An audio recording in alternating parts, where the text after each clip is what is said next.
Good morning everyone. Today we are gathered here for a talk by Rinkiny on geometric group theory, folding and ping-pong Lemma. She is mainly interested in algebraic topology and geometric group theory. Over to you. Hello everyone, I am Rinkiny. Today I am going to talk about geometric group theory. So first, I like to say what is geometric group theory. As the name suggests, in geometric group theory we study groups. Because sometimes, most of the times, groups are kind of hard to study. And a lot of properties of groups are hard to prove only using algebraic tools. And there we take help from geometry. And how we do that is mostly what we do is we look at group actions. We look at how groups act on certain geometric objects. Now these geometric objects can be graphs, sometimes they are manifolds, they are different kinds of geometric objects, and we look at what the group, how the group is acting on them, and from there we get information about the groups. And from the geometric properties of these objects, we can get some nice algebraic properties of the groups involved. So today in the first half of my talk, I'll talk about folding. So today my talk is about folding and Ping-Pong Lemma, and both of them are connected to the free groups. We use folding to understand the structure of subgroups of free groups.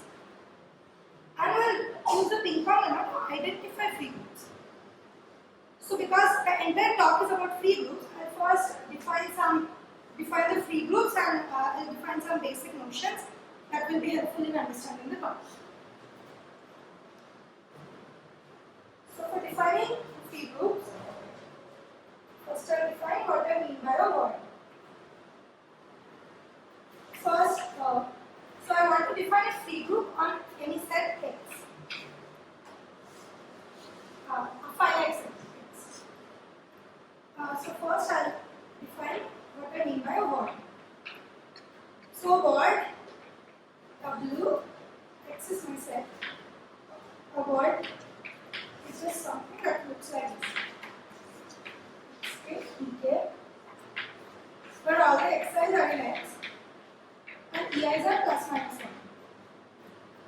So this is what I call a word. Oh wait, I'll just keep running an example on the side so people who are new to this can understand what I'm talking about. Example, say if I take the set X to be A comma B, then, by the definition, see A is a word, B is also a word, A, B, A into A, this is also a word, and whenever I have something like A dot A, I can just call them S square.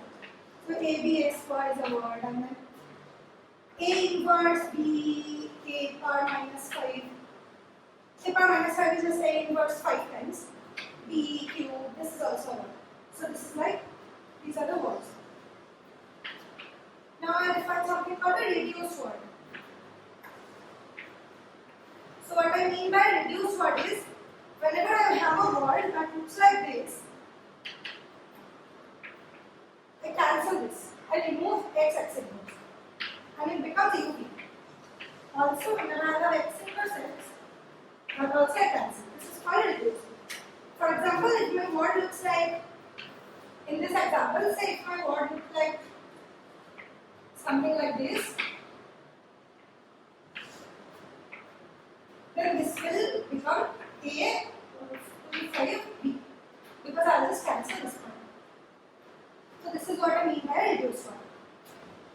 Now I define it. So now a free group on a set X, Fx. A free group on a set X is just a set of all reduced words on X. Reduced words on X. Now you can prove that Fx is a group where the identity is the empty word and the inverse is obvious from the context. You just write the string backwards with inverses and identity is the empty word, and proving the associativity is little technical. For proving the associativity, you have to show that any word you have, any unreduced word you have, say it looks like this, and you can reduce it in different ways.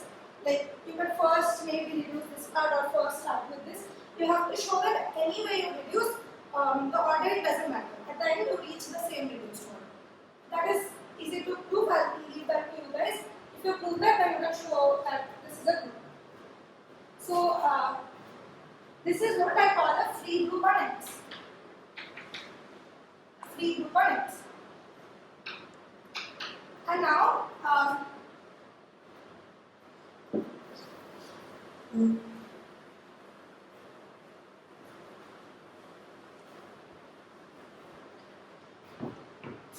whenever you have two sets of same cardinality set n, the free groups are isomorphic. And so this I'll call it as Fn. So by F2, I'll mean just this set of the reduced order A. So that is what I'll mean by F2. I'll use this F2 throughout my talk, so make sure you understand. Okay. Now I have already defined most of the things I need. Okay, I'll also define group actions. So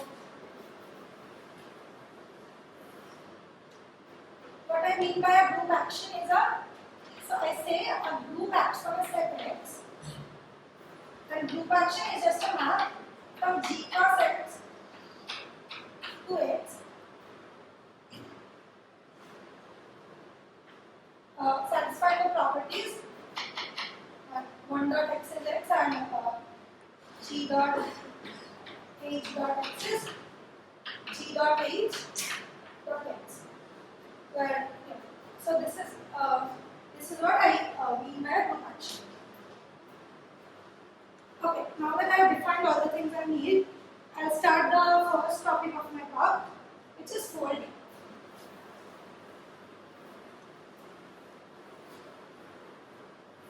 Yeah. So now I'll start this folding. So what is folding? So now free groups are really important in group theory, and we want to study them, but in a lot of times the subgroups of free groups are really hard to study. There is a very nice theorem, maybe a lot of you have already heard about it, Nelson's shared theorem, which says that subgroups of any subgroup of a free group is a free group. So that is in general really hard to prove using only algebra. But then today I use folding, which is just a technique on graphs. I'll associate graphs with groups, and then I'll use it and do something on the graphs, and that is folding. And I'll use folding to prove this theorem for finitely generated subgroups. I'll show that any finitely generated subgroup of a free group is free. And also, I'll prove you can use this folding to prove a lot of properties about finitely generated subgroups. Today I'll show how if you have a finitely generated subgroup of G, you can know if it's normal, you can find its index, you can find a lot of stuff about the subgroup using this technique. So for that, I'll first develop the theory of the folding, and then I'll show an example.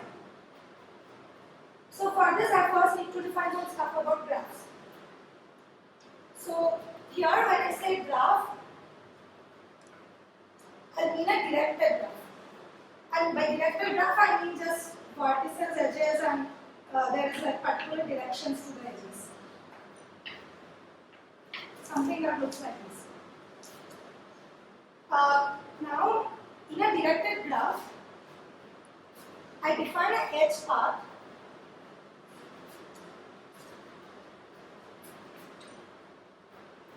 here. In a directed graph, our edge path between any two vertices V and W, edge path between V and W, I define as a series of vertices where V equals V1, then V2 W, Vn equals W, such that Vi is connected to Vi for all. So what I mean is an edge path between V and W is just you move along the graph. You move like this. Okay, notice that you can move opposite to the arrow also. It's different. Moving along the arrow and opposite to the arrow is different, but it's still this is still an edge path. Edge path is just moving along the edges. And a closed edge path is an edge path edge path based on V is just an edge path that starts at V and moves along and comes back and ends at V. So this initial and the final vertices are both V. So that is what we call a closed edge path. Yeah. Okay. Now a tight edge path. A tight edge path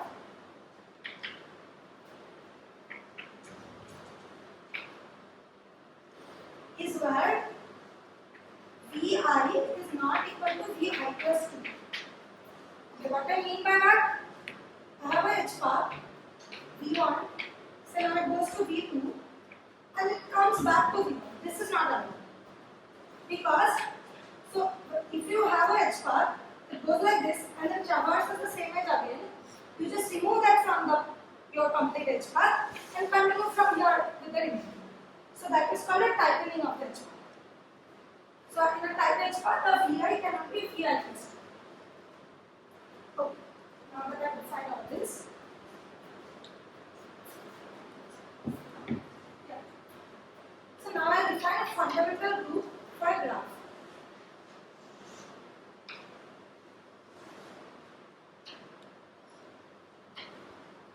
Say I have a graph gamma. I'll just draw an example.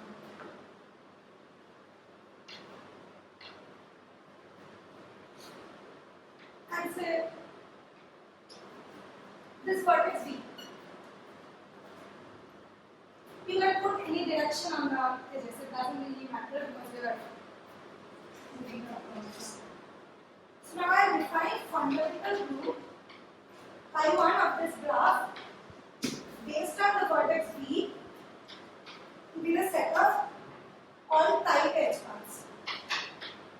Tight closed edge paths based on V.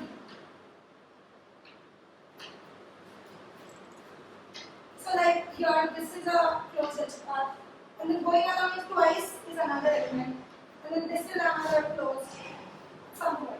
So you start at V, you go along it in a tight edge path. So these are the elements of my primary gamma. So you can show that this is a group with the operation similar to the free group. So this is a group with the operations concatenation and tightening.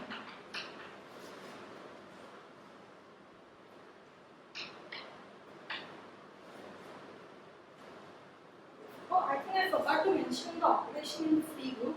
It's just you put the two words together and reduce it. Yeah. So here it's also a group you can check. The checking is again, so here also it's a group with concatenation and tightening. By that I mean you have a edge path and then another and then like this and you have to tighten this when you combine them. And empty path which is just you sitting at V, that is the empty path is the identity element and the inverse is obvious. I think inverse is if you go this way you just go the reverse way. So that is the inverse. So this is the fundamental group. It's easy to see that even if you take some reductions here, it doesn't matter because we are taking all the paths. So if you reverse the reductions, the fundamental group is still the same. Same as a top and direct.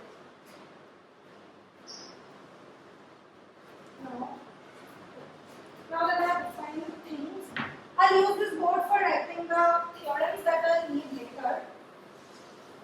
So I won't forget them. So I'll go to the first theorem, which is a really nice theorem. It says that if I have a connected graph which has finitely many edges,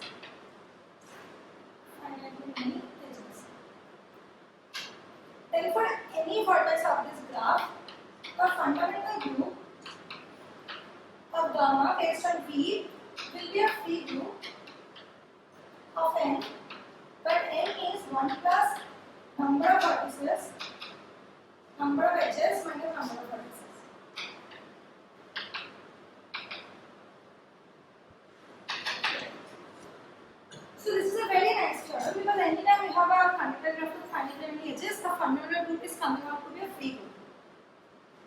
So we'll try to prove this. So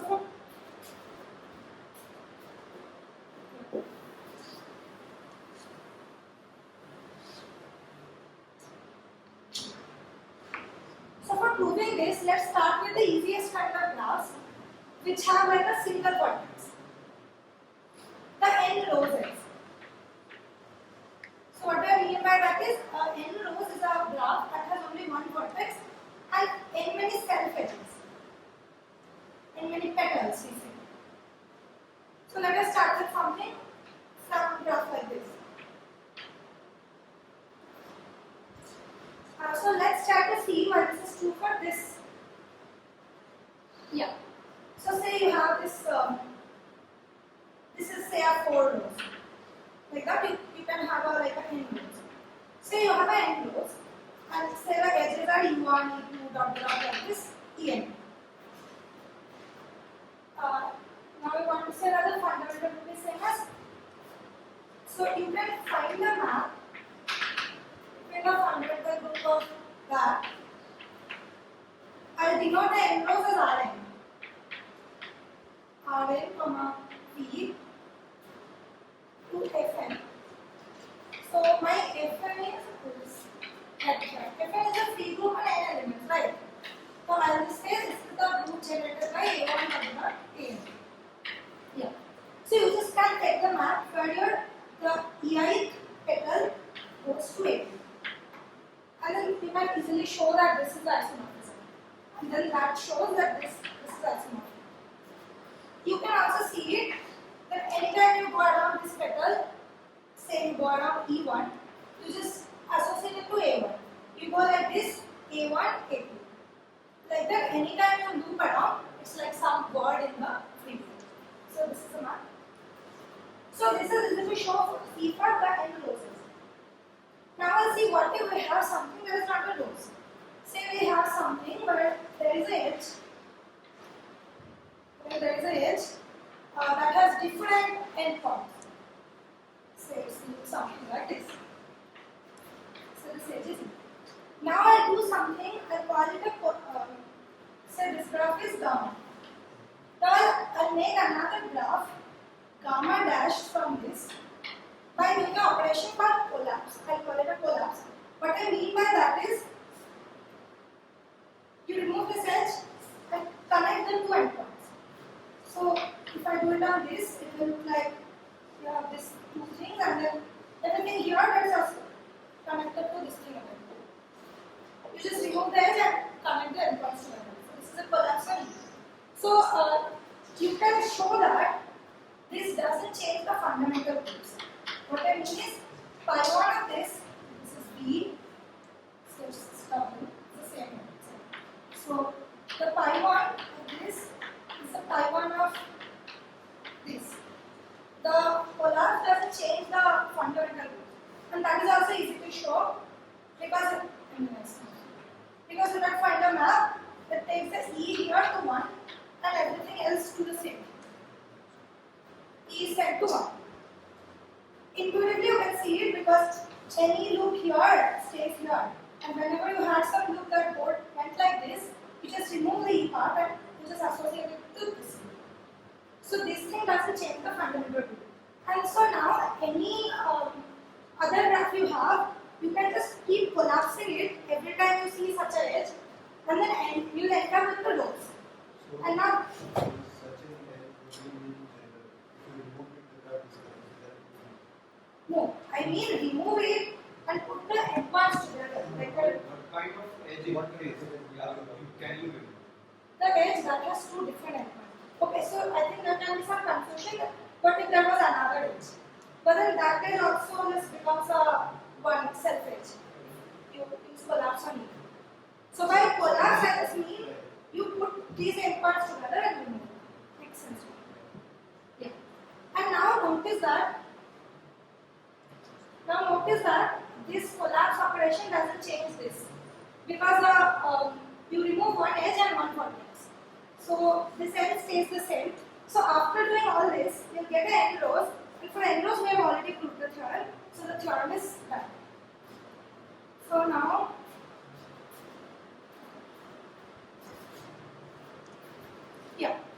So we'll keep this theorem in mind because we'll use this later.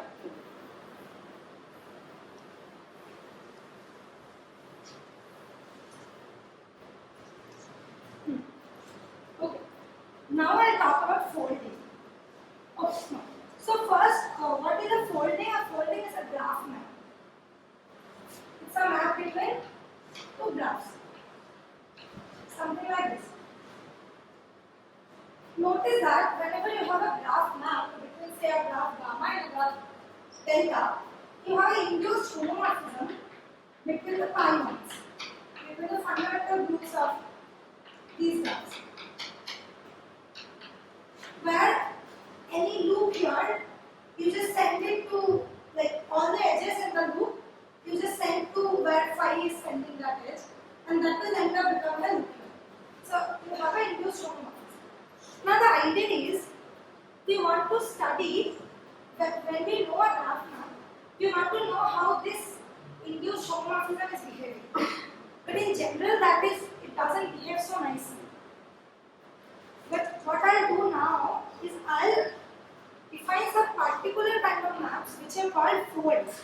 For them, the induced homomorphism behaves nicely, and we know exactly how they will behave. And then we'll see a theorem by Stalins which says that you can factor any graph map by folds and something called inversion. And then because we already know how it will work for folds, we can just factor out any map through folds and apply it. I'll develop on this. Okay, now I'll define what is a fold.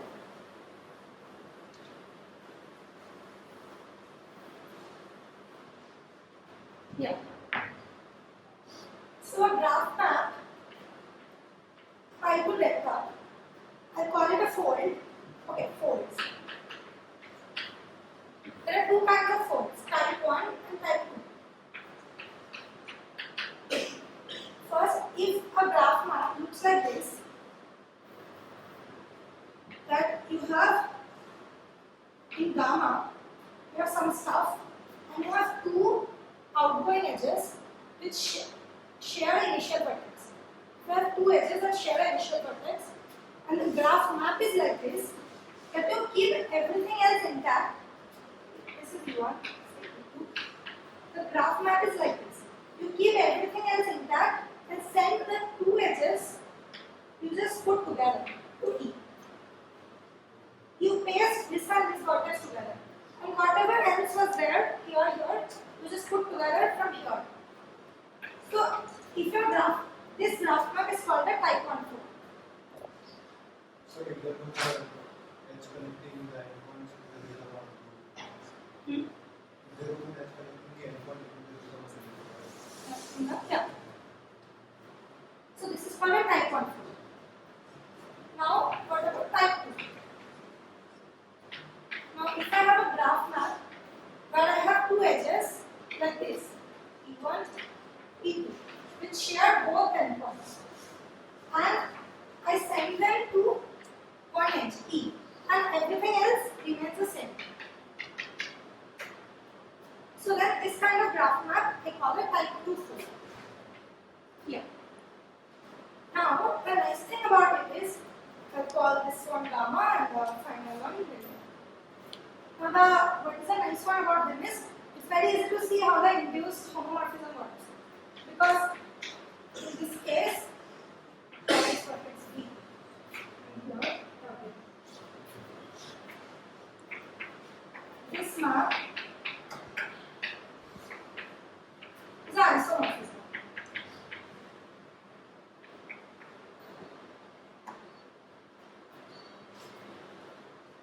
I wouldn't give the entire proof, but it's easy to see why this is an isomorphism.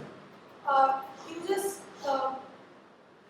because like whenever you have some loop that contains E1, you just replace E1 with E there, and same for E2, you replace it with E2. And then it will, you can show that that map will be isomorphism. It's easy to see also because any loop you have that just corresponds to the loop replaced E1 replaced by E. Vice versa. And you can show it will be it will clearly be surjective because you just take any loop here and then if it has E, you just put E1 there and then you'll get a P image, and then it will also be injective because if something else other than 0 is in kernel, then that will also. What?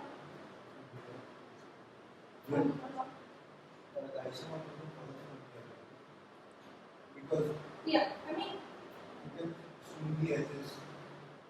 I mean, that's what you're allowed to do. okay, yeah, I mean, yeah, it's easy to show that this is a isomorphism. So this is for the type 1 fold. We see that the induced map is isomorphism. And now for type 2 fold, the induced, but for the type 2 fold, V, this is W, gamma, this is Z.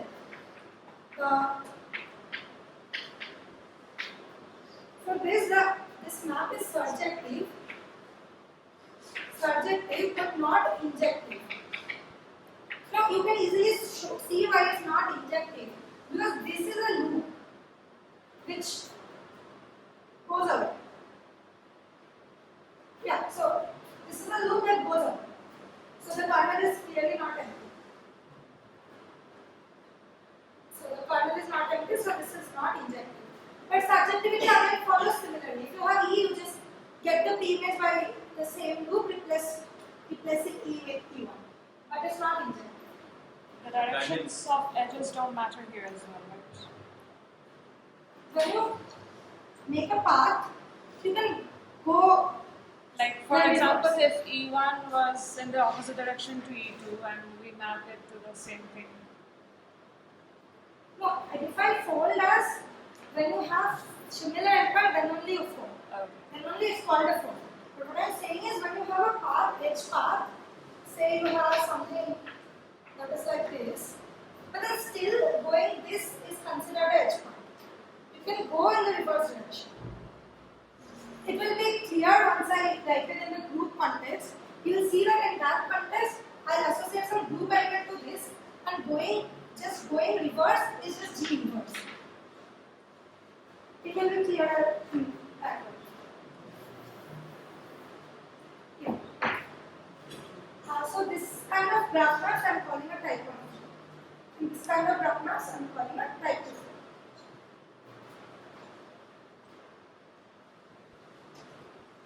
Yeah. Okay. Now what I want to do is I want to factor any graph map into folds. But then when can that not be? If you keep factoring and say reach a stage when there is no initial vertex, say I have a graph map from gamma to delta and I want to factor it into folds. But then say I reach a stage where there is no two edges, like all the edges that share an initial vertex like this has different images in delta. Then we cannot fold, right? Then we cannot factor it into folds anymore. So this is a case that I call an immersion. This map I call an immersion. I define it properly, but this is essentially the idea. So immersion is a graph map. Immersion. Definition. A graph map is called immersion.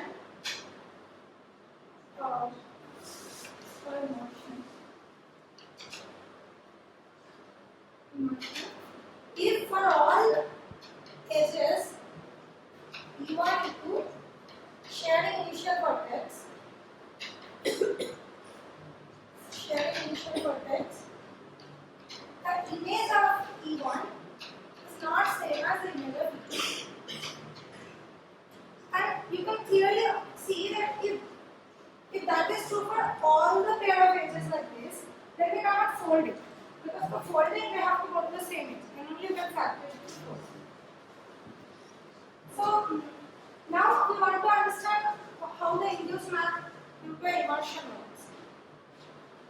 So how they work is so you can prove it, you can check it. Check that immersion set type loops to type loops.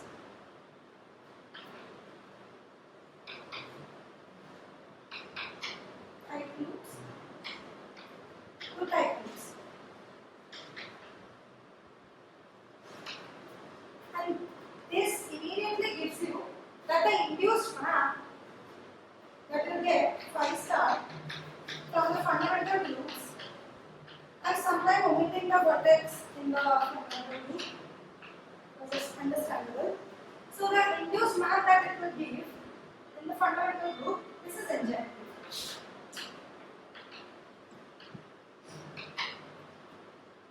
So now, this doesn't have to be subjective though. It's not easy for it to be subjective. This is injective. So now we have seen that for type 1 fold, our induced map is isomorphism. For type 2 fold, our induced map is a surjection, not injection. And for immersion, the induced map is injective. And now, because we define immersion like this, I'll write the theorem which is called Starling's theorem. It becomes clear.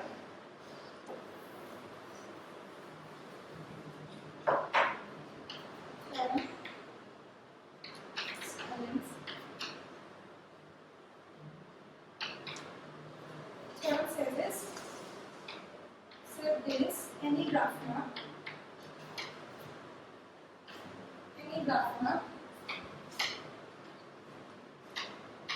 between finite graphs. We are working with finite graphs. First, we want to see the finitely generated subgroups. We are working with finite graphs. Then this factors. Say from this map. This factors like this. It factors into folds like this, say this, to this.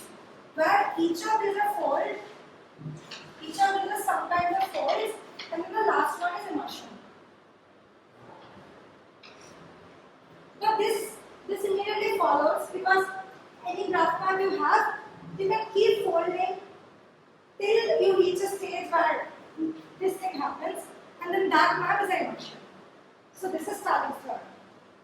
Okay. So now that I'll just keep these things written here because I'll keep using them. Fold 1 is isomorphism. Fold 2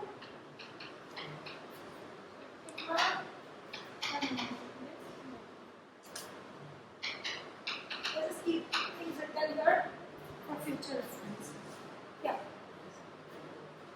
So now that we have done all this, now we can see how we can use this thing, this Starling's theorem we use for finding stuff about our free groups. Okay. Yeah. So for this, I'll start with some example. I'll start with example that will prove that the same idea works for any free group and any subgroup.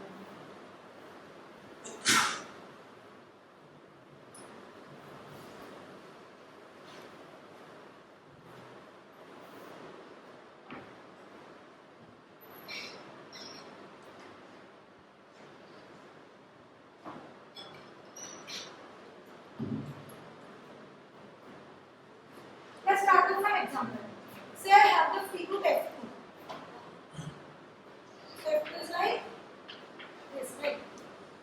And say I want to look at the subgroup H of F2, which is generated by, say, for example, I am taking this subgroup A, B inverse. This is just an example. You can take any and you can do the same thing. Yeah. Say I take this subgroup of F2, and now I want to find is this subgroup. I want to prove that this is a free group first of all, that H is a free group. Then I want to ask, is this a normal subgroup? Normal. Then I want to ask, what is the index? Then I want to ask, say I take some random element from F2, say A square. Will the random element be in H? or not? So these are the questions I want to answer, and I'll use this theory. Yeah. Okay. So first of all, this is clear to you all by your voices, I think. If F2 is same as fundamental group of R2, comma, right? So F2 is essentially, so I draw this.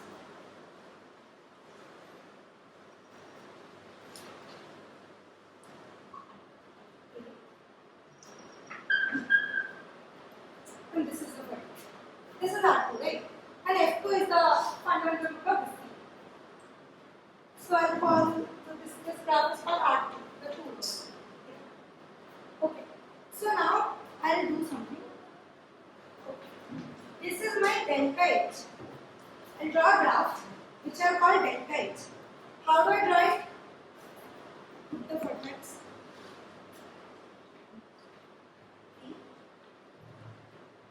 And look here. AB inverse. I'll draw accordingly. I'm denoting my, I'm drawing my A with the red edge. Red is A and yellow is B. This is my A, B, AB inverse. B, A, B inverse. A, B square. B, BAB. B, A, B. BAQ, B inverse. B, quotient. B, AQ, A, B inverse. So now this graph is what I am calling my gamma H. And now we can have a graph map. Clearly we have a graph map from gamma H to R2. This. I have a graph map from gamma H to R2. What is my map? My map is just all the red edges, but all the vertices are sent to the same vertex, and all the red edges are sent to A. Red edges sent to A, and then yellow edges are sent to B. That much. And all the vertices are sent to same vertex. So this is a graph map from gamma H to R2. Now I'll put a claim. Let's call this graph map phi. Now my claim is that image of phi is same as H. Now this makes sense because any element in the fundamental group here, you have to go through one whole petal, and then each of the petal corresponds to some generator of H. So, anytime say you go along this, that is same as this generator, and then any loop you make, that is in H. And then also any element in H can be traced as a loop because it can be written using the generators, and they are the same as going through the loops. So this makes sense. I think. You can try to write down the proof. So the image of phi is H.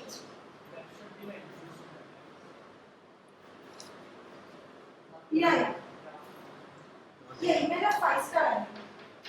Other than that, that doesn't make sense. Phi is the graph map. Phi star is the map between the groups. Yeah.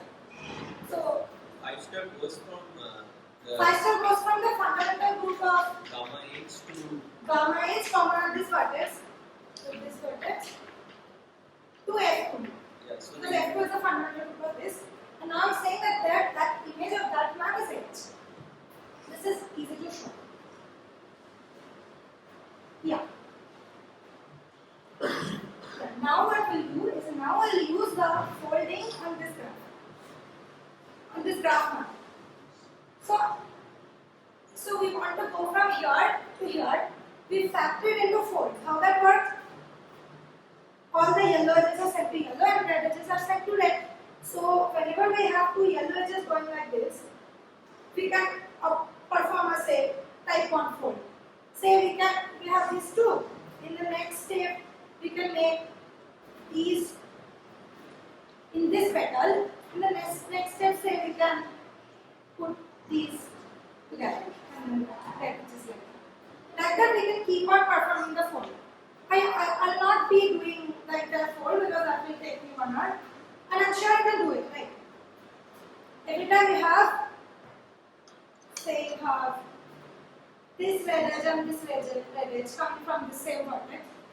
You just put this and this vertex together, and you paste everything like that. You keep doing this, and then you reach a stage from where it cannot fold anymore. You can go back home and try to keep folding, and you'll find that you reach a stage at all the delta edge. You reach a stage which looks like this.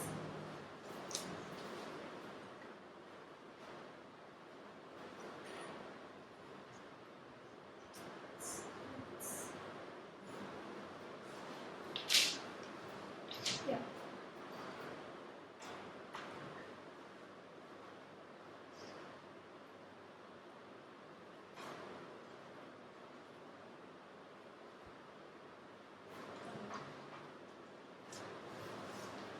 So you'll see that after a while, after all this folding on all, this V vertex corresponds to this W vertex, and then there will be this vertex, and it will look like this. After this, you cannot fold it because, as you can see, here there is no nothing like this that two things are going out from same and they are the same color. You see why same color I am saying? Because the same color goes to the same thing, the image is same. So here there is nothing like that. There is no two edges that share an initial vertex and are both of the same color. So from here we cannot fold anymore. So what that means is the map from this delta H to R2 is an immersion. So we have successfully factored our map this to something like this, where this map is a sequence of folds, which is composition of some folds, and then this map is an immersion. That makes sense.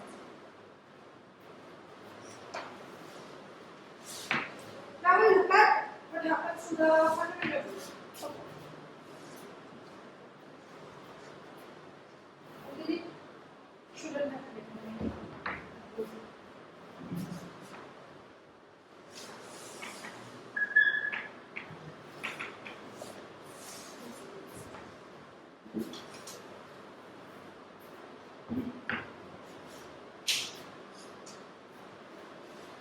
Yeah, now, so we have factored this map through this fold. Now this is the immersion. So the induced map here with W, okay. W is the image of V after all this fold. So the map, the induced map between the fundamental groups like this. Because this was the immersion, this map is what? This map is injective. And also we already showed that the image of the original map was H. So this is not F2, this becomes a straight H here. So this is the injection. And now we already saw that I1 gamma H comma V to H. This map was subjective. I mean, it just follows from here. I had this to F2. So if I just put the image which is H, then it becomes subjective, right? So this map we already had, and this map was subjective. But now this map factors because of the folding. This map factors like this. This map factors like this. But this entire thing is subjective, and we know that f of g is subjective, implies that this map is surjective. And we have also found that this map is injective. So this map is a bijection. And so from here what we find is that H is isomorphic to this. So this is such a nice result. We have found that H is isomorphic to pi 1 of delta H tau Z.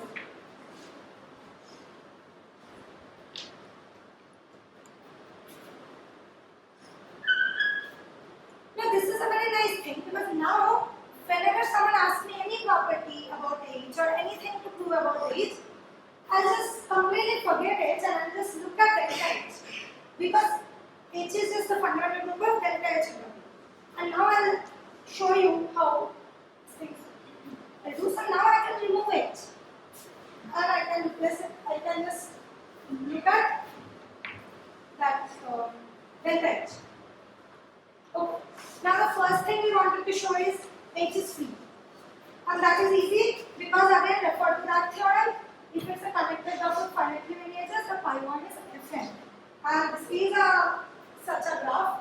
So and if you do the 1 plus number of edges is 1, 3, 4 minus number of vertices, you get 3. So we find out that H is isomorphic to F3. So this we have found out that H is isomorphic to F3.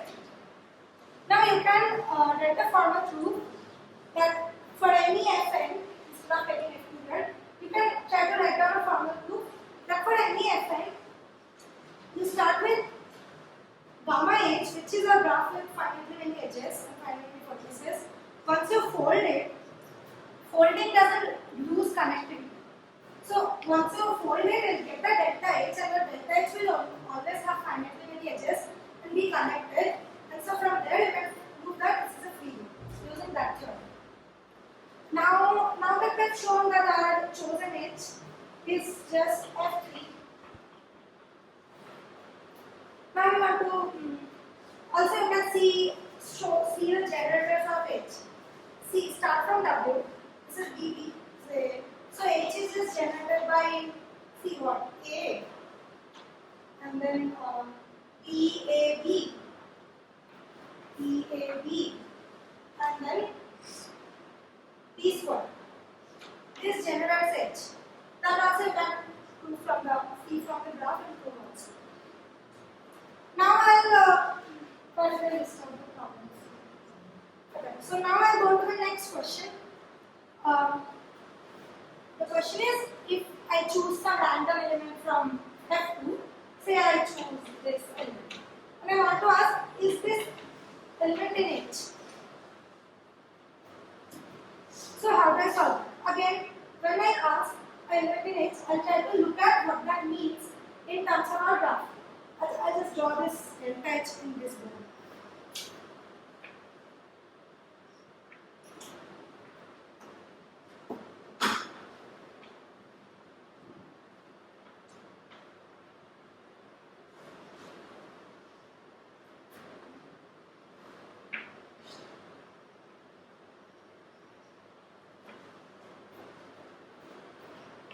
So say I want to know if this element is in H or not.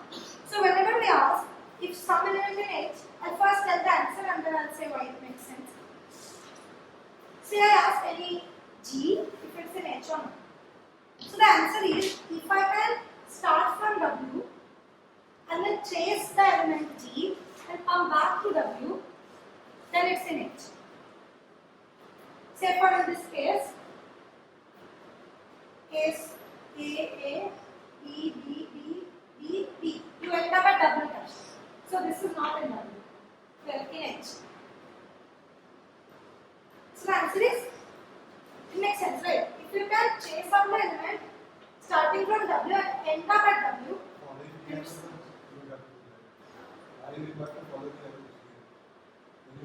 yeah. When you trace the element, you are supposed to follow that. Because see, when I drew this graph, I followed the arrows. You remember when I made this pattern, this was A, B inverse. That is why I made the arrows this way. So that is what I was saying. When you have an arrow like D, going like this means the group element B, and going like this means B inverse. And that is also the motivation behind why we take tight edge paths. Because that is just like, tightening is just like reducing the work. So, yeah. Yeah, so here, why does it make sense? Because if we can start from W and trace out the element like as a closed hand loop based at W, then we can also do it here, starting from B, you can trace it out. And that is what means to, for it to be an edge. Now there are some technicalities here. One technicality is that not always you can trace all the elements. Sometimes this graph is nice. In a way, this graph is nice because I can trace out all elements of X2 here. It will, as if I start from here, I can trace it. It wouldn't end up in W, but I can trace it. And you can maybe see why that is true because at all the vertices there is an incoming A, there is an outgoing A, there is an incoming B and outgoing B. So we have ways to go. So we can trace it out, but that would not be true for all the graphs. Sometimes you might not be able to trace it out. I'll talk about that when I talk about normality, how to talk about normality. But yeah, that is our assignment. Okay, another question is, I'm saying that if you can trace it as a closed edge path like this, but then the question is there only a unique way to trace? Well, then that is true. For any element in G, in F2, there is only a unique way to trace it because this is an immersion. If there was, say, another outgoing B from here, then here there could be different ways to trace because you have a choice. But then that stops being an immersion to R2. So because this was a delta X to R2 was an immersion, there will only be a unique way to trace because they are forced. And now, so that answers the question. Because if you can trace it here, then you can trace it here, and that is that shows if the element is an H or not. Now I think I can remove these things.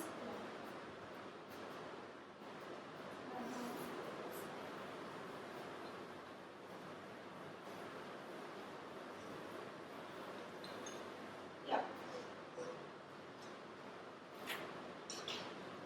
Okay. Now I want to ask what is the index?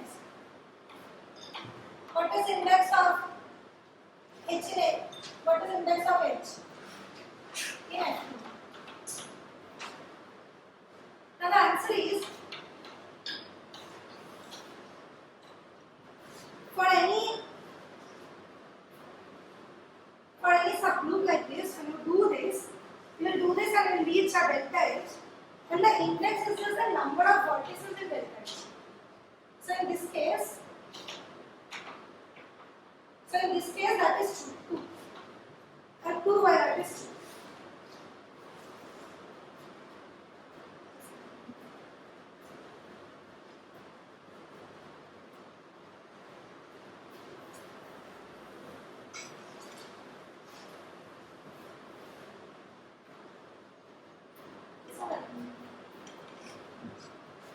So here I say that the answer is 2 because there are 2 vertices. Why is that true? We already know that H is pi1 of delta H comma W, right? So what does this mean? This means paths, tight edge paths that start from W and end at W, right? Now I claim that my claim is that HB will be isomorphic to the set of tight edge paths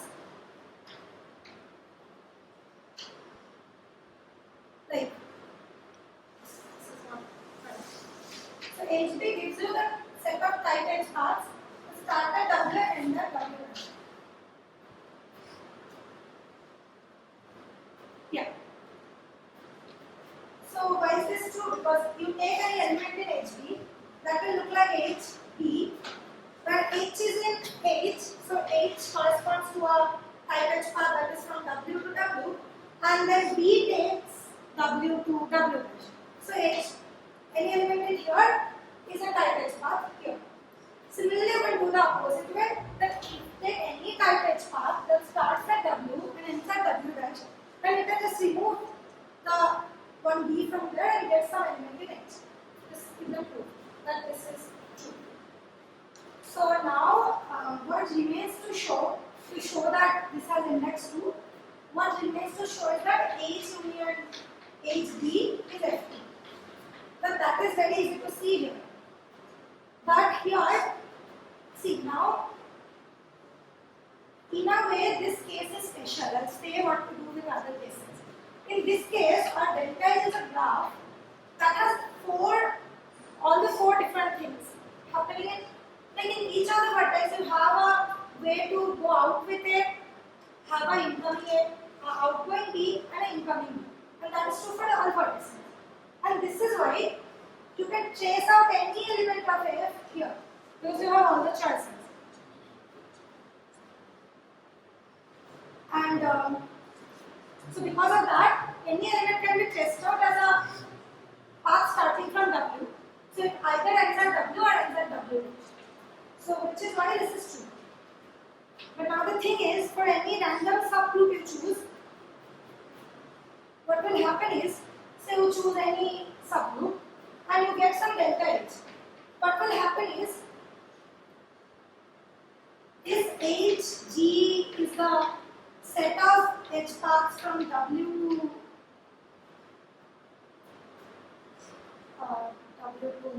some vertex where the path in the middle is G from W dash to as like this thing will still be true. Because you can just prove it similarly there also, like we proved here. For any H, we can prove this thing for delta H. But when the problem arises, is proving that the union of all such HGs is the Fn. Because that is in general not true. Say for example, okay, I think it will be easier with the example. Yeah. Say for example, I take the subset A, subgroup. So I take the subgroup generated by A. Then what will I get? Then my delta H will end up looking like this. A and then there will be B. Like this. It will look like this.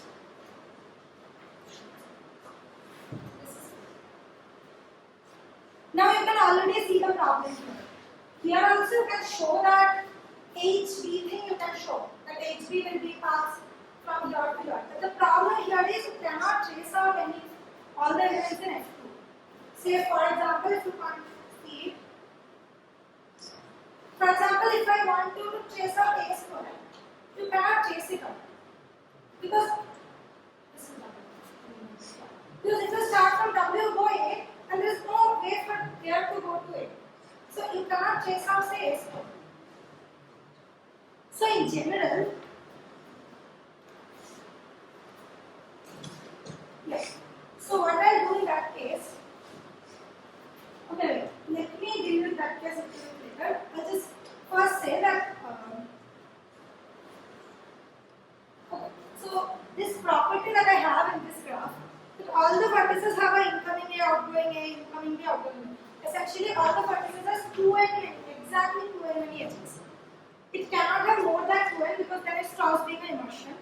And this has exactly 2n many edges. I'll call this, I'll define this to be a covering. So I'll say an immersion is called a covering. I cannot call an immersion a covering. Immersion is a graph. Any graph. A graph.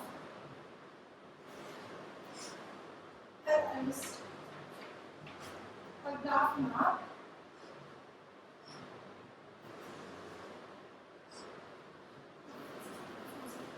I'll say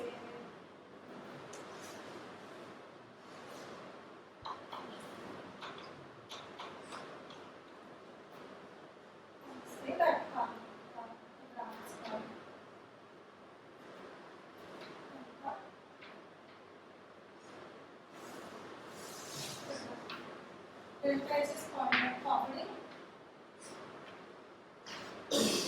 if it has exactly 2 many edges at each vertices. If all vertices are chalk is this chalk visible?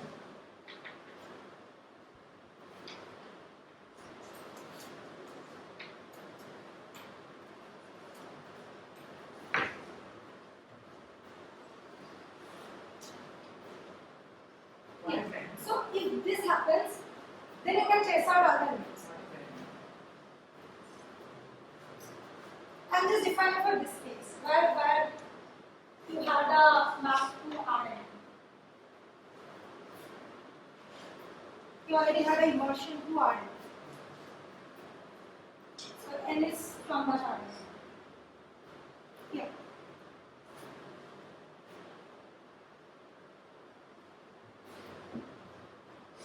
I'll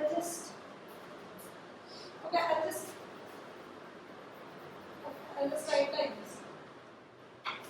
Graph map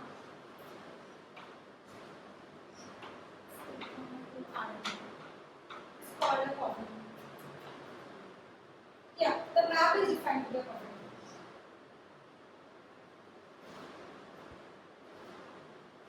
Then I cannot write it like this. Okay, fine. So if delta, I call the graph map to be a coordinate if the delta has exactly 2n many edges. Because already this was immersion, so it could have maximum 2n many edges because of this. And now, if it has exactly 2n many edges, then I will call the map a coordinate. So now, for the case where it's a property, our life becomes easy. So I'll just write the property. How is that covering? Which this because here orbital vertices of delta H has 4. Oh, okay. I'm counting this as 2h. Okay, I should not write it like this. Maybe. Yeah, what I mean is it has all of the A of your A1 inverse, A2 inverse, AN inverse. It should have all of them in each vertices. That's what I mean. Right, so again, essentially linear. Yeah, locally. Locally, it should have all the. See, this is A, and this is A inverse, and this way is B. This way is B, and then this way is B inverse. So locally at each vertex, you should have like locally if you zoom in, then it has 4. Looks like 4 edges. That's what I mean. Yeah. So then I can write the theorem, which is if this is a finite graph, and this is the immersion and the causality, then I1 delta, this has finite index in I1 of Rn, which is just Fn in Fn, and this index is number of vertices.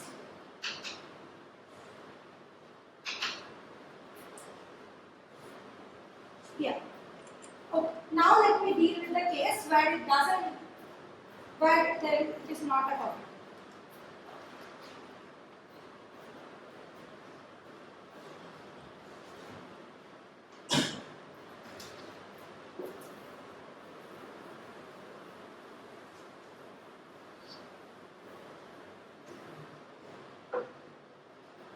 Yeah. So I'll write the theorem later. I'll just give the idea first. So the idea is, say for the H I give example of AB, the set generated by A, the subgroup generated by A. So there you have something like this, right? A, B. And then this is clearly not a property. And you cannot trace out a lot of elements. Now the idea is,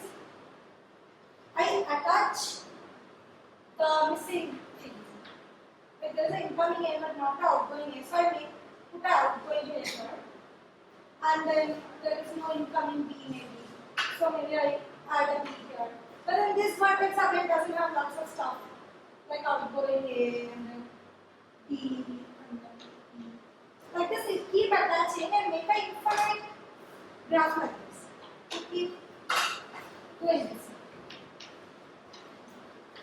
Okay, do not loop around. Do not make a loop like this because so the idea is that if I loop, make a loop here, then I change the fundamental loop, right? Anytime I make any loop, I change the fundamental loop. But I'm not doing that. I just keep attaching stuff like trees. In a way that so then with infinitely many vertices, it will be a cover. Like I don't call it a cover, but then yeah. So if I do this, and now look at this graph. In this graph, again see this thing, this coset. So this is W, and so this is W dash. Now you can, this is say G. Say G is your E inverse A, right? Yeah. So like this. Again, it will show that this will then give you type H transform W to W. Exactly, same proof as we already did.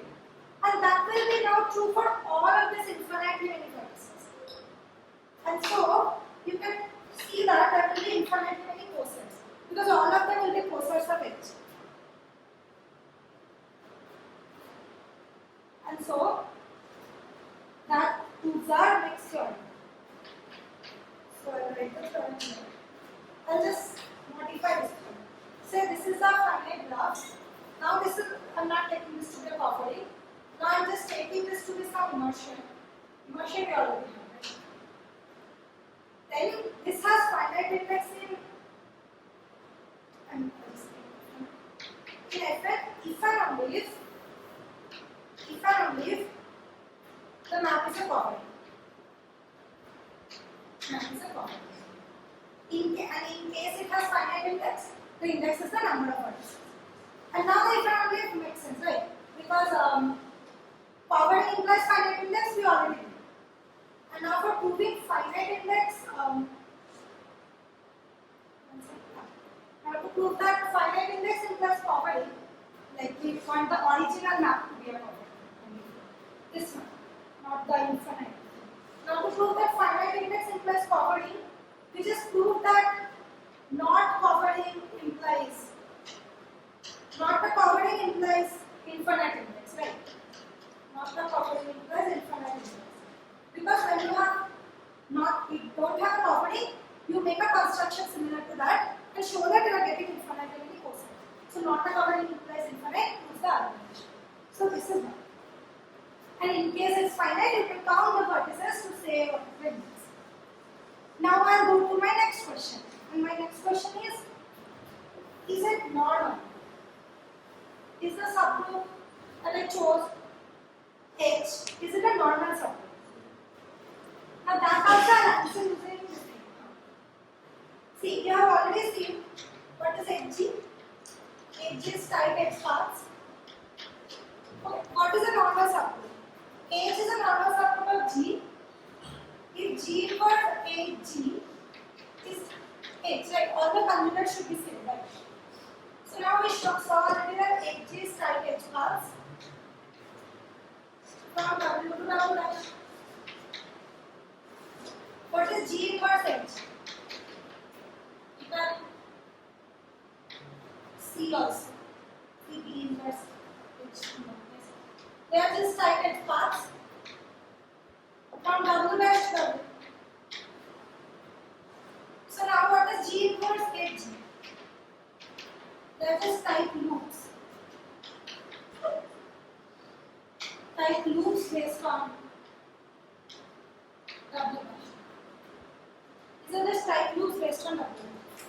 And for H being normal, what we want is this to be same as H. So here, I define something called a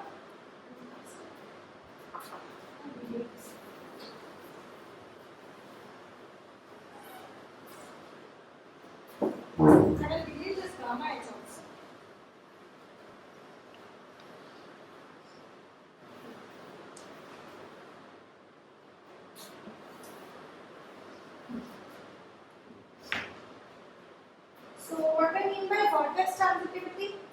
I'll say a graph is vertex transitive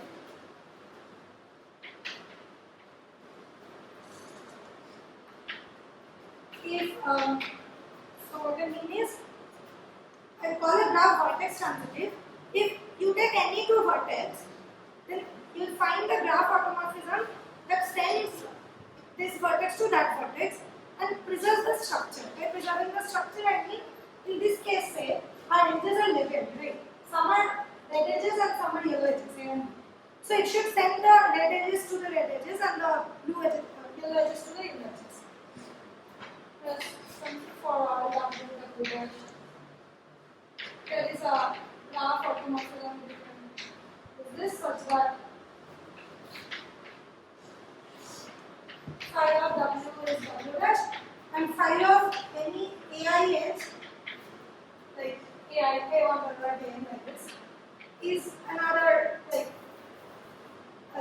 results sends AI edge to AI edge.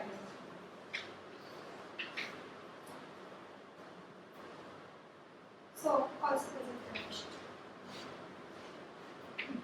So then this is called vertex transitive.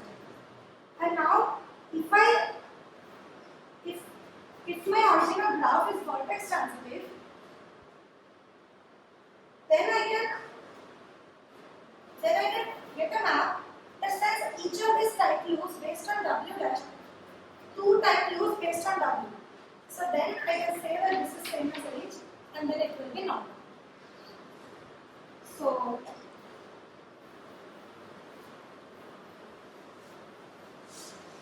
you can try to do this.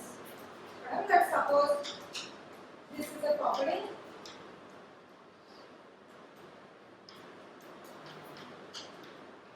Then this is a normal subgroup. Fn. If I will leave delta is vertex transitive.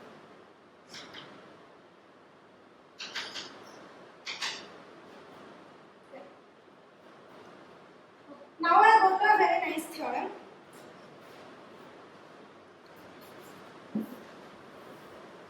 Yeah. Like here you can see that this graph is vertex transitive. These two vertices essentially look the same. How you can intuitively think of vertex transitive is that from each vertex the graph looks the same. So here the vertices are interchangeable. This and this, they're same. This is the vertex transitive. This is normal. H is structure is normal. Now I write a very nice theorem, which also I can prove in this. If H is a finitely generated, non-trivial, normal subgroup,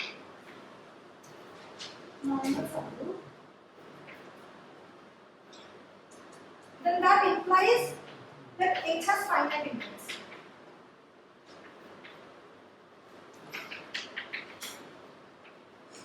So what the theorem is saying is that if your H is finitely generated, which is non-trivial, and then if it's finitely generated and normal, it automatically implies that it has finite index. So this is also easy to prove. We'll just try to prove using this idea. Say it doesn't have, so you start with a H, so it's finitely generated and normal, right? Say it doesn't have finite index. So if it doesn't have finite index, then the delta H is not a cofactor, right? Then delta H is not a cofactor. You're following me, right? I want to show that this H has finite index. I'm saying say it doesn't have. Then delta H is not a cofactor. Then what will happen is we keep attaching trees like that in the same way to get delta hat H, which is a cofactor. So now H is normal. So this should be a vertex transitive. But then the problem with this being vertex transitive, then that contradicts because a infinite graph cannot be vertex transitive. This graph looks like something like that. It has infinitely many kind of trees attached. And now, because it's non-direct, it has to be vertex transitive.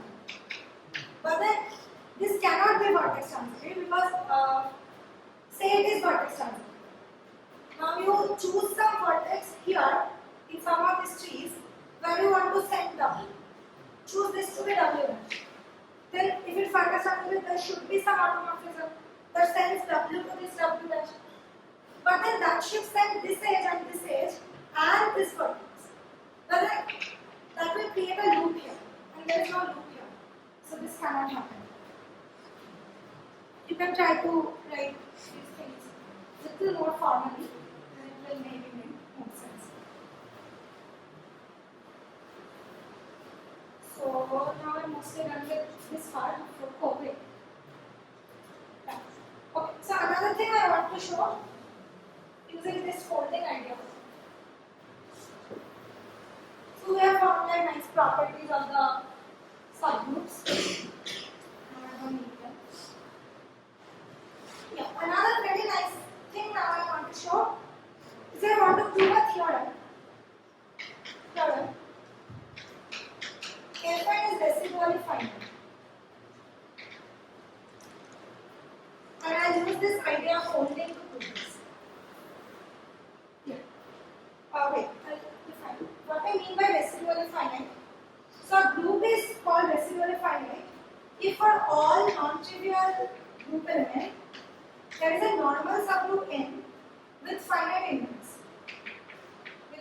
index. Such that G is not in.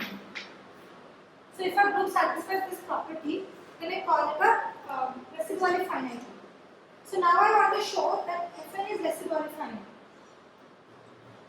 So now that we have done so much folding and all, okay. So what we'll do is we'll start with any group element. For Fn, we'll start with a group element and we'll find this N. Okay, we can make our life a little easier by saying we'll find some H with finite index, not normal, just any subgroup with finite index, and G is not in H. And then we can just take N to be intersection of GH, G inverse GH. Then this will be normal because H doesn't contain G. This also doesn't contain G, and because there are only finitely many of such processes, it will be still a finite index. So we'll just try doing this. So now what we'll do is to prove this, we'll pick any group element, and for that we want to find a subgroup. Yeah, so for any G such, like we'll pick some G, and for that G we'll try to find a subgroup H which doesn't contain it and has finite index. Now that we have done so much folding, I think it makes sense in the way of graphs. So what that means in terms of graphs is we just want to build a graph gamma such that this thing is a poverty because we want finite index. So we want to build a graph such that this is a poverty and we cannot trace G. Cannot trace G as a closed loop. If we can make such a graph, then this should be done, right? Now, I'll just give an example and that should show how it's done. Say for example, I want to do for F2. Same way what I'll do here, you can write formally for any group element and it will work. I'm just showing for F2, for any Fn the same group will follow. Say I choose some random group element. Say I choose A, B, A equals B. Okay. In F2. Now what do I want to do? I want to construct a group that has finite index and doesn't contain it. So I'll give an algorithm on how to do it. You have the group element. For the first what to do is to make a graph like this. You just make a random graph where you cannot, which is an inversion, and then where this man will be inversion, and you cannot trace. First to do that. Again I will do my A, say you take this A, B, A inverse, B, and then add something so it prevents G from being pressed. But make sure you don't end up making it a not emotion. Like you cannot take a A here. But this I can have, right? So now I have a graph where I cannot trace out G. And this is immersion. This is still not a poverty. So now I'll give an algorithm which will make this a poverty. How will that work? Okay. So what we'll do essentially is add up the edges. The edges that we're missing for it to be a poverty, you just add it up inside this. How it works? Say you look at some vertex. If it doesn't have both incoming and outgoing B of something, then just loop it in. Like here it doesn't have an incoming and outgoing B. Oh, so you just loop it in. Then this vertex is covered. Now say you reach the photo vertex but it has an outgoing A but not an incoming A. So what do you have to do? You have to add an incoming A, but I don't want to add it vertices. So I want to connect it to some other vertex. So how do I find the other vertex?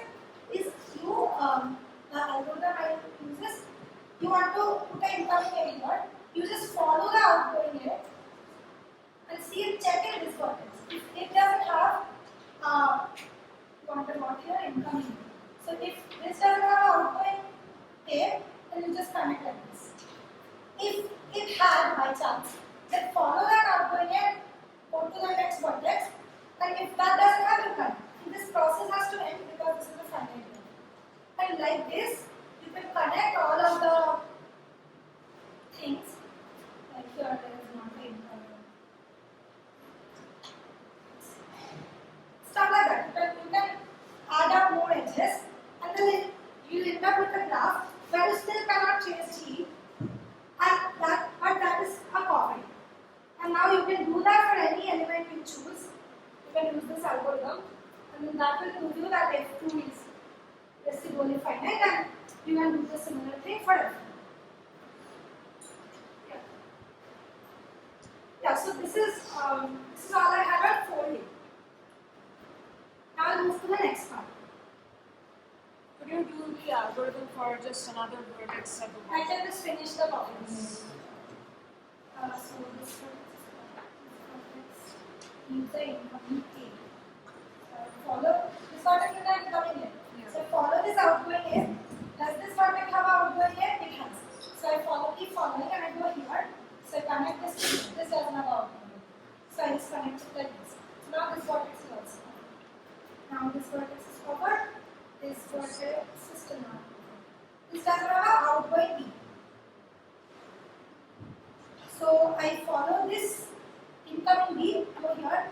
Does this have an incoming B? Doesn't have. So I just connect it. That's done. Now I think all the vertices are covered, and now here you still cannot trace out G. And so this is the graph we wanted. So like what is our H now? Just take H to be the fundamental group of this graph around some which vertex we started. So then you take H to be the fundamental group, and that H will be a finite index subgroup that doesn't contain G. So we are done. Yeah. So this is where I'll finish the discussion on folding. Now I think you have an idea now on why folding is a nice technique, and it can be used in many ways to prove properties of free groups.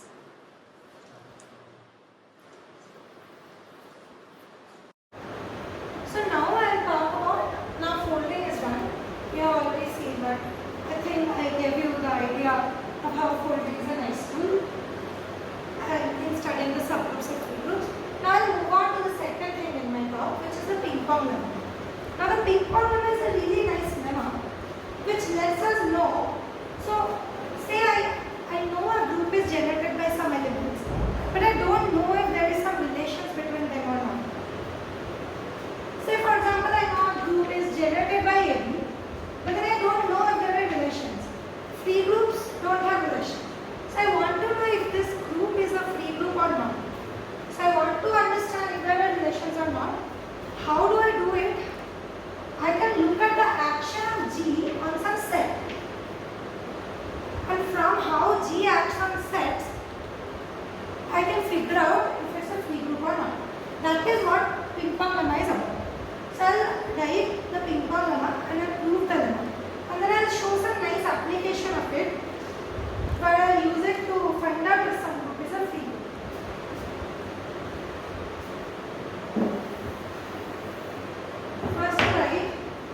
Ping-Pong lemma. First I'll write the 2 version, F2 version.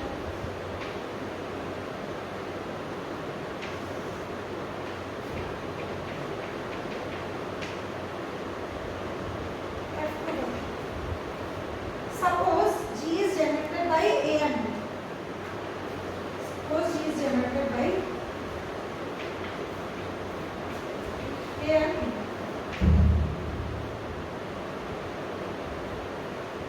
And now, if G acts on a set in a way such that, one, you can find two disjoint sets. X has disjoint non-empty subsets.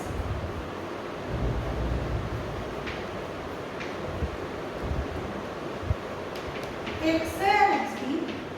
Now, these two have to be disjoint and non-empty, not X doesn't have to be there only. And G acts in a way such that A bar K of XB lands in Xa. So any element in XB you take, you put any A bar K is non-zero. And B bar K of Xa is in XB. If this happens, then we can say that G is isomorphic to F. There is no relation. G is indeed the field. And this is the Ping-Pong lemma for F. Now I'll prove this lemma. The proof is really nice. And the proof will also show why it's called the Ping-Pong lemma. Think of it like a Ping-Pong table where one port is the Xa and another port is the Xb. Now I'll look at the proof of this lemma. It's a really nice proof. It's pretty easy also. In the step 1 of the proof, I'll not write the entire proof, I'll just give the idea.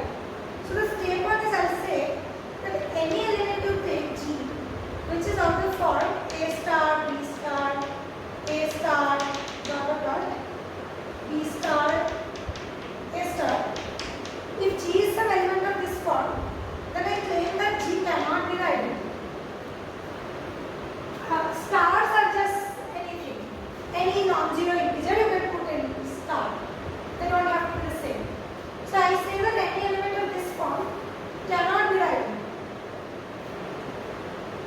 Now this is really easy to prove because I saw that G acts on some X in this way. So now choose any element from XD and see how this G acts on it. So you take something from XD and now because of that A star at the end, that A star sends it to Xn and that B star sends it back to Xn and then you keep playing Ping-Pong here and at the end there is a star. So it gets sent to the Xn. So some element in XB lands in Xn. So this G cannot be the identity. Now in the step 2, I'll just claim that any element in G, any element is conjugate to some element of this form. Conjugate to some element, G like this, some element of this form. And that is also really easy to do. I think if you guys can do it on your own, you just put the particular product AK inverse at the back and you can show that any element is conjugate to some element of this form. And if that is true, then none of the elements can be identical. So what we have shown is no string of made of A and B's can be the identity. So there is no relation. So G has to be the free group on two elements. Now, so this completes the proof. And there is a Ping-Pong lemma for general Ping-Pong lemma. General Ping-Pong, which shows when a group is Fn. So that is suppose G1 order or Gn generates G.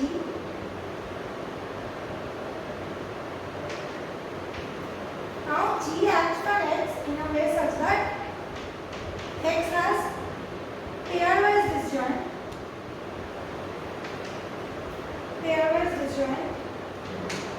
non-empty subsets.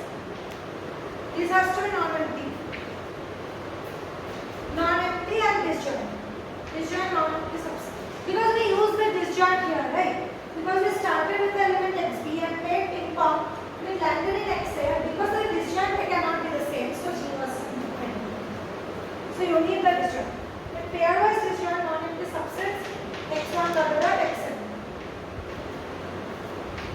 In a way that gi k xj lands inside xi for all k non-zero, I not equal to, for all I not equal to j. And then we can say that G is the free group of n. G is f. So that is the general ping-pong.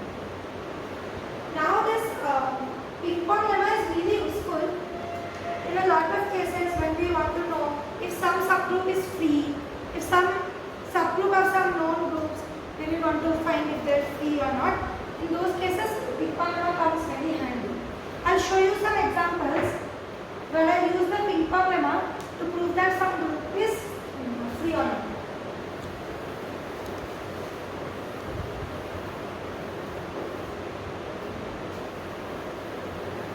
I'll delete the. So the first example I'll do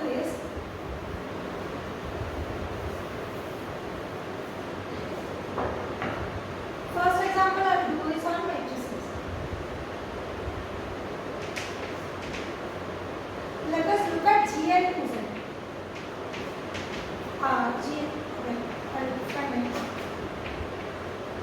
2 cross 2 integer matrices whose are determinant plus minus 1. Chalk.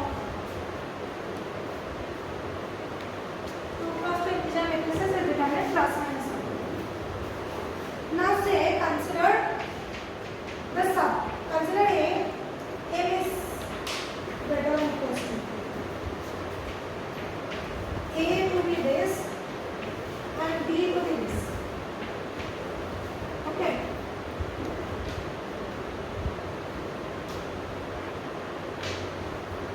And now look at the subgroup generated by A comma B.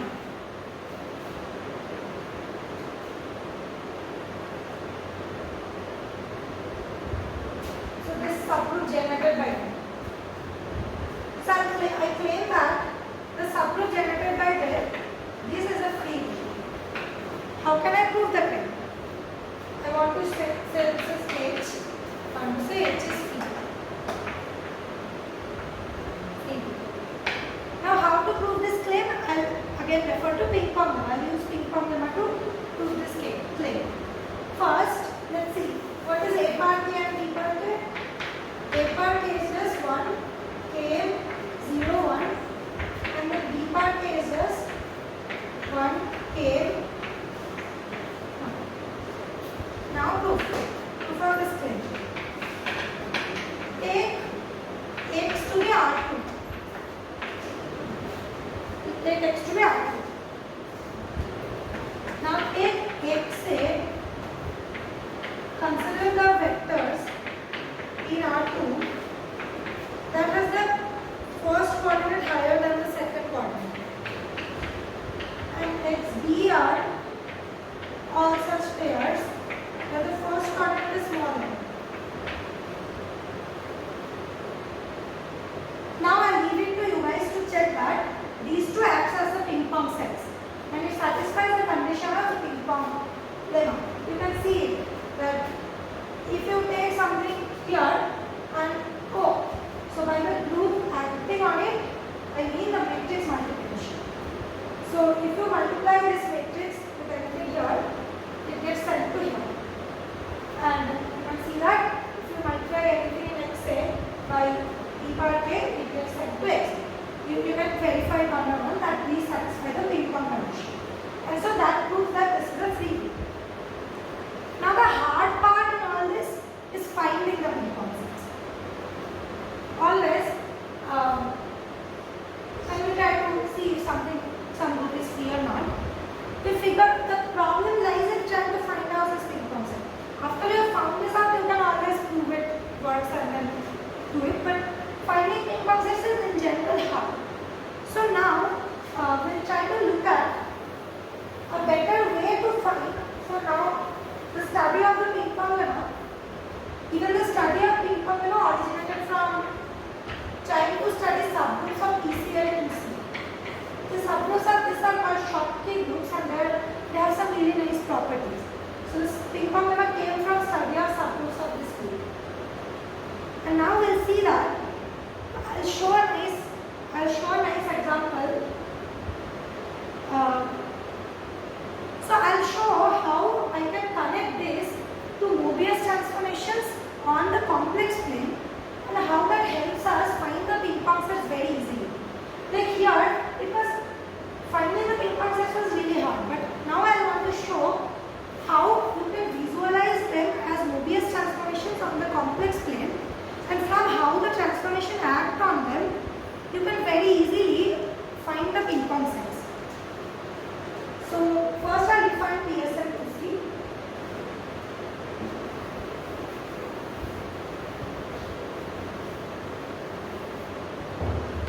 So for that I need to define first SL2C. So SL2C is just 2 cross 2 complex matrices with determinant 1. And now PCL2C is just in SL2C we want the negative of some matrix to get identified to the matrix. So PSL2C is just SL2C quotiented by I, minus I. That makes sense. So this is a group. You can yeah, now what I want to do is say I want to take matrices here and see if they generate a free group or not. If the subgroup is free or not. So for that I will take help from Mobius transformations of complex plane. So you want to see the complex plane. I define C hat is C union infinity. And now I define Mobius transformations to be maps from C hat to C hat, which are of this form. AZ plus B by CZ plus D. Where ABCD are complex numbers, and also AB is not equal to BC. Then these kind of maps from C to C are called Mobius transformations. Now you can take it as an exercise to check. This is Mobius transformations. Now check this on your own that the set of Mobius transformations form a group, but the group operation is just the composition of the maps. So you can check that this form a group. That is easy to check. Now I think most of you guys know what is a stereographic projection. A stereographic projection. So stereographic projection is essentially a map between S2 and the C hat. By S2 I mean the sphere. By S2 I mean sphere. The two spheres. So how this map works is you have the south pole of the sphere and the north pole of the sphere. You send the south pole to 0, 0. 0, 0 is the south pole.